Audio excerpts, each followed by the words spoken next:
నా పేరు జి స్పందన. నేను మున్సిపల్ హై స్కూల్ ఎల్సీకేపురం నుండి 9వ తరగతి చదువుతున్నాను. నాకు ఈ అవకాశం కల్పించినందుకు పూజారి రమేష్ సార్ గారికి ధన్యవాదాలు తెలుపుకుంటున్నాను.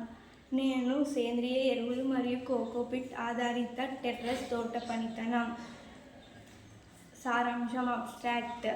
ఈ ప్రాజెక్ట్ సుస్థిరమైన పర్యావరణానికి మేలు చేసే తోట పనితనాన్ని చూపిస్తుంది.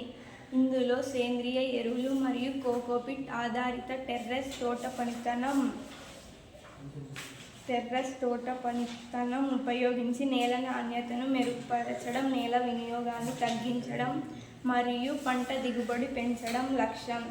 ఈ విధానం ద్వారా ఉల్లిపాయ తొక్కలు, కూరగాయల ముక్కలు, కాఫీ పొడి, టీ ముగ్గులు, గుడ్ల తొక్కలు, పశు ఎరువు, వెల్లుల్లి, అల్లం, పచ్చిమిర్చి వంటి సహజ పదార్థాలను ఉపయోగించి ఎరువులు తయారు చేస్తారు. లక్ష్యాలు ఆబ్జెక్టివ్స్: వంటగది మరియు తోట వ్యర్థాల నుండి సహజ ఎరువులు తయారు చేయడం, సేంద్రియ పదార్థాల ద్వారా నేల పోషక విలువలను పెంచి ఆరోగ్యకరమైన మొక్కలను పెంచడం, రసాయన ఎరువులపై ఆధారాన్ని తగ్గించడం, కోకోపిట్ ఇటుకలను మరియు సేంద్రియ మిశ్రమాలతో చిన్న ప్రదేశాల్లో ఎక్కువ దిగుబడి ఇచ్చే తోట పనితనం చూపించడం. లక్ష్యం: కొబ్బరి తొక్కల నుండి చేతి పదార్థాలతో కోకోపిట్ తయారు చేయడం, తోట పనిలో నేల వినియోగాన్ని తగ్గించడం, తక్కువ ఖర్చుతో పర్యావరణాన్ని అనుకూలమైన విత్తన మాధ్యమాన్ని సిద్ధం చేయడం.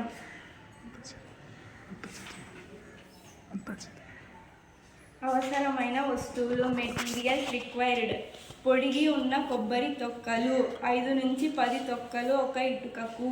నీరు: పెద్ద డ్రమ్ లేదా బకెట్, ముష్టి లేదా హమ్మర్, గుడ్డు సంచి లేదా అచ్చు ఇటుకల ఆకారం కోసం. తయారు దశలు: ప్రిపరేషన్ స్టెప్: సేకరణ మరియు శుభ్రపరచడం. పొడిగా ఉన్న కొబ్బరి తొక్కలను సేకరించండి. వాటిలో దుమ్ము, రాళ్ళు, మలినాలను తొలగించండి. నానబెట్టడం: తొక్కలను నీటిలో 24 నుంచి 48 గంటలు నానబెట్టడం.